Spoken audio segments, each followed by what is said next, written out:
What's going on, everybody? This is Sean of Raw Select Music. Today I want to talk about this record right here. This is the new Madlib album, Sound Ancestors, released on his Madlib imprint in 2021. Now, this was a record that I was really excited to hear when it was first announced all the way back, I think, at the end of 2020, early 2021. And after seeing that it was going to be a collaborative project with Kieran Hebden of Fortet fame, I got really curious as to what this record was going to sound like. So once the album was posted online, I had to give it a listen for myself. And now that I've listened to it quite a few times, I wanted to share my thoughts and opinions of this record with you guys and let you know whether or not I think it's worth checking out. So with that being said, let's talk about this guy.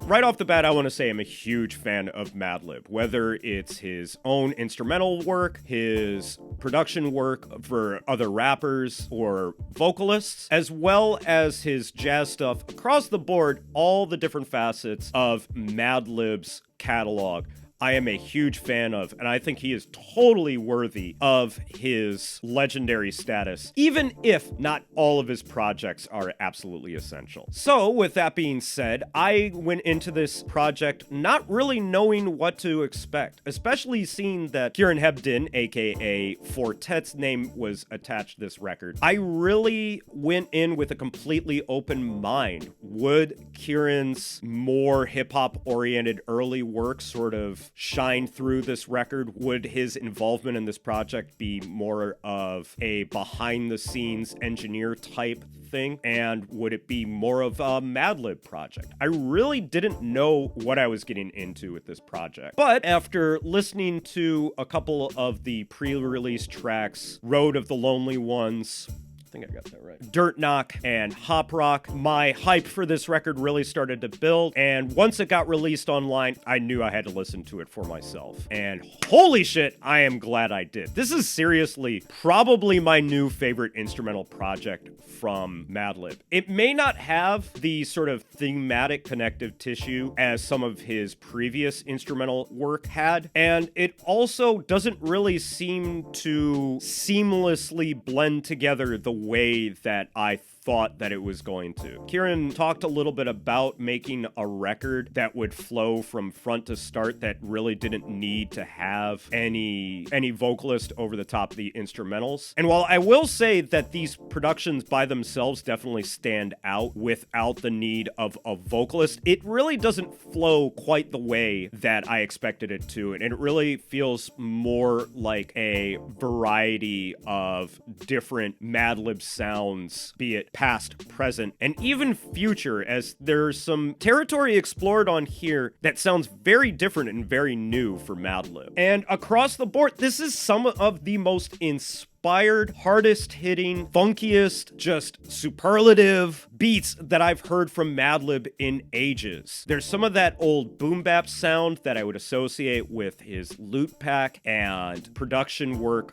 for groups like the Alcoholics from the early 1990s. He does some of the soul chopping stuff that he became very known for. Specifically, the track 2 for 2 for Dilla is by far the most soul chop heavy track on here, and it is definitely a late album highlight for me. And the pre-release track Road of the Lonely Ones, featuring drums from J-Live, or J-Zone, not J-Live, J-Zone, featuring drums from J-Zone, almost has a bit of No More Parties for LA vibe to it. And given the fact that all the tracks on here were stems that Madlib had been working on throughout the years, it wouldn't surprise me if that track was created during that time period. And seeing as how it is one of my favorite Madlib beats and instrumentals, that is absolutely a compliment. It really feels like there's so many different facets and so many different sounds. It's got a little bit of soul, a little bit of funk, a little bit of jazz, a little bit of psychedelic, especially with the track The Call, which feels like it could have been pulled from his Rock Conductor project. Also, Dirt Knock has a similar psychedelic feel to it that I absolutely love, and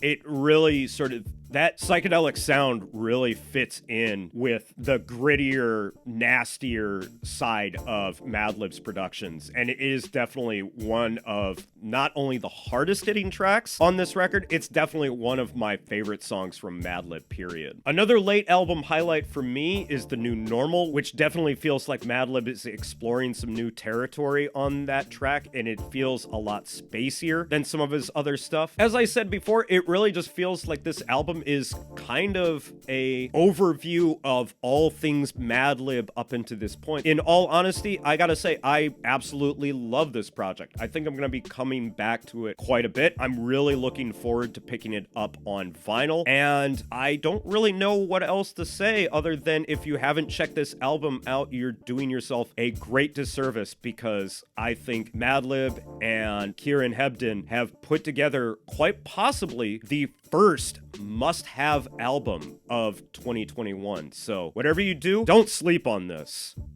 So that's going to be it for me today, guys. Thanks as always for watching. If you've checked this album out for yourself, please let me know what you thought about it down in the comments. If you want to hear this album for yourself, please head over to my WordPress blog, because that's where I'll post music links to any of the records that I talk about on this channel. Make sure you're here for Live from the Record Room, 8 p.m. Japan Standard Time. There you can hear me play records like the ones that I talk about in these videos, as well as a whole host of other records that I don't get a chance to talk about on this channel. Links to everything, as always, down in the description. But that's going to be it for me today, guys. Thanks as always for watching, and I will catch you in the next video. So until then, peace out.